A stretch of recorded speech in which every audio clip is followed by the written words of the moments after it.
Hello everyone, কেমন আছো তোমরা? আমি কিন্তু বিয়ের ভিডিও নিয়ে চলে এসেছি। তো এইটা কিন্তু আমার দুষ্টু পাখি। দুষ্টু পাখিটা আমার তো মনে হয় আমি খেয়ে ফেলি। তো আমরা বিয়ে বাড়ি যাওয়ার সাথে সাথে কিন্তু আমাদের নাস্তা দিয়ে দিয়েছিল এবং সাথে দিয়েছিল চা। তো চাটা খেয়ে কিন্তু খুবই উপকার হয়েছে, যেহেতু জার্নি করে গিয়েছিলাম তো মাথা প্রচুর যন্ত্রণা করছিল। এবং চায়ের পরে রাইস এবং রাইস আইটেমগুলো দিয়েছিল। তো তারপরে কিন্তু আমরা খাওয়া দাওয়ার পরে বিয়ের মণ্ডপে চলে আসছিলাম।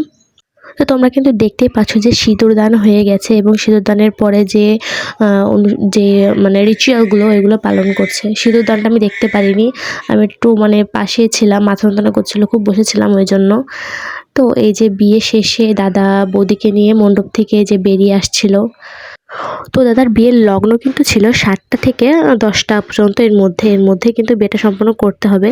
তো 10টার ভিতরে কিন্তু বিয়েটা সম্পূর্ণ হয়েছে। এরপর আমরা সবাই মিলে গোছগাছ করে ওখান থেকে রওনা দিয়েছিলাম বৌদিদের বাসা থেকে। বৌদিদের বাসা হলো খাজুরা। তো ওখান থেকে যশোর শহরে আসতে 25 থেকে 30 মিনিট লাগে মাইক্রোতে। তো এই যেখানে বৌদি কিন্তু অনেক কান্নাকাটি করছিল, যেহেতু সবাইকে ছেড়ে চলে আসছে, তার দাদারা এখানে ছিল।